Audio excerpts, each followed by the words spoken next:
आज का दिन हमारे लिए ईद का दिन है, क्योंकि ईद के माने ही ये होते हैं कि दूसरों के साथ खुशियों को बांटा जाए और दूसरों को खुशियों में शामिल किया जाए। ईद के माने अमन और शांति को फैलाने के भी है। तो आज के दिन हमने दरअसल हमारे जो बॉम्बे के अलग अलग धर्मों के मानने वाले जो हमारे भाई हैं, जो यहाँ आए हैं, और उनके बारे में हमने ये कहा कि ऐसे लोग समाज का नमक हैं। जब तक ऐसे लोग समाज में जीते हैं तो समाज की इज़्ज़त और आबरू यही लोग होते हैं। तो इस मौके पर हम सब ने मिलकर इस अज़्म का और इस एग्रीमेंट का, इस प्लेज का इजहार किया है कि हम भारत को एक ऐसा भारत बनाएंगे जो नफ़रत को जहाँ कोई जगह ना हो और जहाँ हर इंसान के दिल में दूसरे इंसान की मोहब्बत हो और दूसरे इंसान का रिस्पेक्ट हो और सब एक दूसरे के हुकूक का ख्याल रखें। यहाँ पर कोई तानाशाही ना हो, यहाँ पर हर इंसान को अपने मतलब बहैसियत भारत के शहरी उसको पूरे इख्तियार और आज़ादी के साथ जीने का हक़ हो। तो गोया कि आज का ये जो दिन है, ये इस तरह के प्लेज का दिन था कि हम सब मिलकर ईद की खुशियों को आए पूरे भारत में बांटें और पूरे भारत को एक ऐसा भारत बनाएं जो सही मानों में मानव जाति और इंसानियत के लिए पूरी दुनिया के वास्ते एक मैसेज और पैगाम रखता हो। बहरहाल यही हमने इस मौके पर बात रखी है कि रोज़ा और रमज़ान बैड हैबिट्स से इंसान को रोकता है और गुड हैबिट्स उनके अंदर इनकलकेट करता है।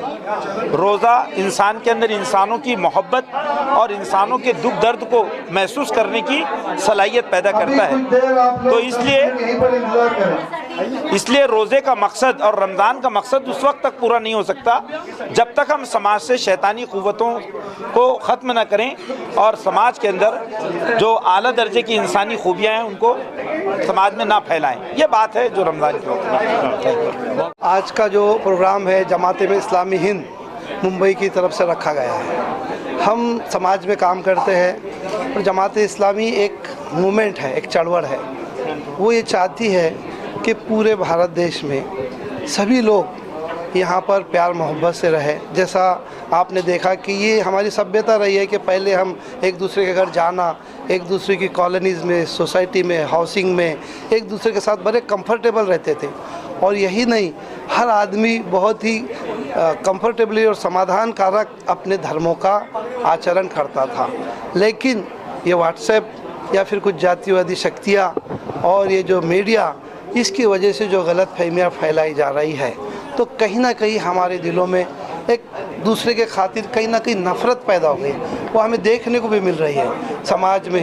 यहाँ भारत देश की एक ख़ास विशेषता है कि यहाँ सबसे ज़्यादा मज़हब के लोग और सबसे कम 30 से 35 हज़ार जाति के लोग यहाँ बसते हैं। लेकिन कभी इनमें आपस में बनाव बिगाड़ नहीं था।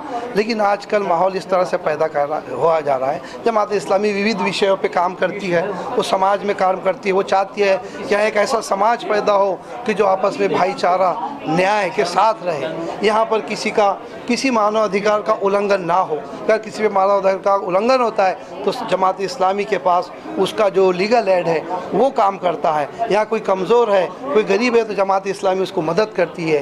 कोई बच्चे तालीम हासिल करना चाहते हैं और उनके पास पैसा नहीं है तो जमात इस्लामी उनका फ़ीस का इंतज़ाम करती है। जमात इस्लामी चाहती है कि यहाँ भारत के हर नागरिक को हर सुविधा, शिक्षा की सुविधा मिले, स्वास्थ्य की सुविधा मिले और एक प्यार मोहब्बत से वो यहाँ रहे। जमात इस्लामी अलग अलग विषयों पे काम करती है।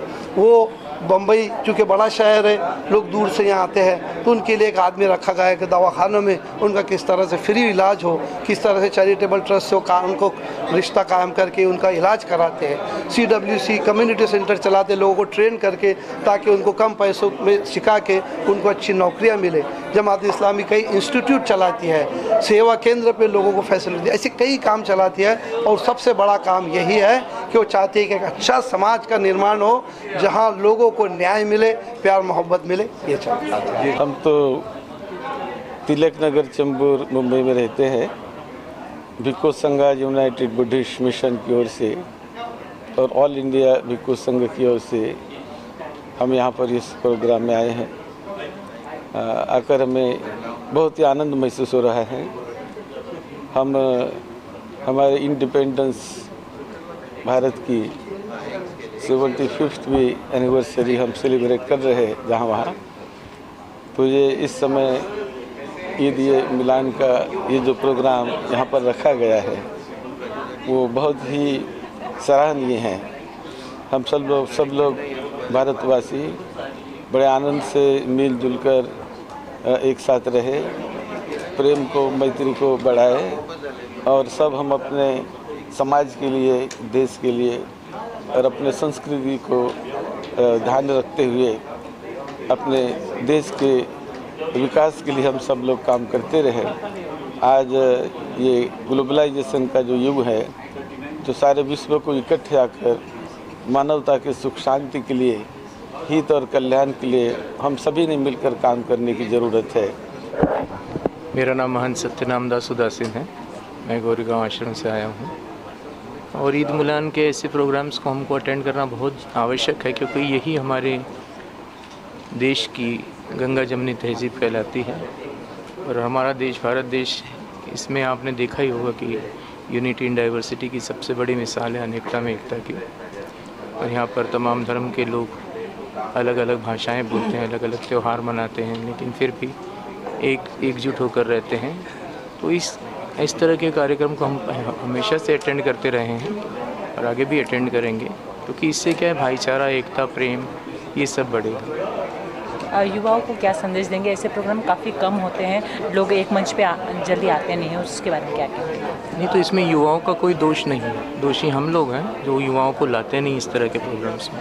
अब मेरे साथ मेरे शिष्यगण आए हुए हैं, तो जिस तरह लोग, अगर ज़्यादा से ज़्यादा युवा लोग आएंगे तो उनको समझ भी आएगा कि हमारी तहज़ीब क्या है, हमारी संस्कृति क्या है। तो जब तक हम लोग इस बात को समझेंगे नहीं कि हमारी ये तहज़ीब है, ये संस्कृति है, और आप जानते ही हैं कि तुलसीदास जी ने कहा है कि तुलसी यह जग आई के सबसे मिलिए धाय, ना जाने किस भेष में नारायण मिल जाए। तो यही हमारी तहज़ीब है, यही हमारी संस्कृति है। तो इस तरह के कार्यक्रम होने चाहिए। अब कार्यक्रम नहीं होंगे और युवा को आप नहीं खींचोगे इस तरफ, युवाओं को समझाना है हमें, तो बहुत अंतर पड़ेगा इससे। See, it's really a great privilege on the part of the organizers that such get-togethers are organized.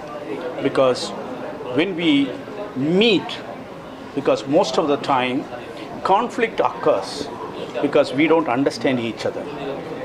When people meet, interact, that too with food, because during Jesus' time, it was most of the message of Jesus was conveyed during meal time. So, such fellowship, meal fellowship, is very, very important, and I'm glad that the organizers have organized such a function, and this gives an ample scope for us to understand the other faith, because lack of understanding leads to conflict and misunderstanding leads to hatred. So this is a process by which all the religions can be integrated and true peace can emerge, as it is mentioned that to get to know one another. This has happened in Garden of Eden, that when the humanity was created, man and woman, and this is a place, we get to know each other. So it's indeed a real program that is needed in the current India. मैं doctor Anil Chaturvedi. आज यहाँ जो एक कार्यक्रम हो रहा है, ये वैश्विक स्तर पर मानवता के लिए एक बहुत बड़ा वरदान है। ऐसा ही कार्यक्रम होना चाहिए, क्योंकि इससे हमारी इंसानियत के लिए एक बहुत बड़ा वरदान है। एक ऐसी विचारधारा है, ऐसी सोच है, जिसके माध्यम से हमें पूरे संसार को एक अच्छा संदेश दे सकते हैं। और मानवता के लिए हम लोगों को मिलजुल करके आगे की तरफ कार्य करना चाहिए। ये तो जैसे मुंबई स्तर की बात यहाँ हो रही है, अगर इस तरह के संगठन हम विश्व स्तर पर करते हैं, तो वैश्विक एकीकरण, भाईचारा, आपसी प्रेम, सौहार्द जो है हमारा और भी बढ़ सकता है। हम इंसानियत का एक अच्छा संदेश दे सकते हैं। भारत देश में जो धर्म की राजनीति है, उसको तोड़ के जमाते इस्लाम हिंद संगठन ने और साकिर भाई ने आज जो सब धर्मीय लोगों को, सब संगठन को इधर बुला के जो ईद का शुभेच्छा कार्यक्रम लिया, इसलिए मैं उनसे धन्यवाद देता हूँ। भले वो धर्म की राजनीति करें, लेकिन हम जो है एक साथ है, भारतीय लोग एक साथ है, ये संदेश देना चाहते हैं। सबसे पहले आम आदमी पार्टी मुंबई की तरफ से सबको ईद की बहुत बहुत मुबारकबाद।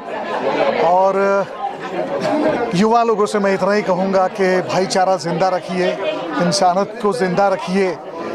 भाईचारा और इंसानियत अगर हमने ज़िंदा रखी तो ही हम ईद भी मना पाएंगे, दिवाली भी मना पाएंगे, क्रिसमस भी मना पाएंगे। इंसानियत से बड़ा कोई मज़हब नहीं है, भाईचारे से बड़ा कोई धर्म नहीं है। बस भाईचारे को पकड़ के रखें और देश को युवा शक्ति अच्छी ताकत दे, भाईचारा फैलाएं, इंसानियत फैलाएं। इतना ही कहूँगा। फिर से दर्शकों को, आपके दर्शकों को ईद की बहुत बहुत ढेर सारी मुबारकबाद।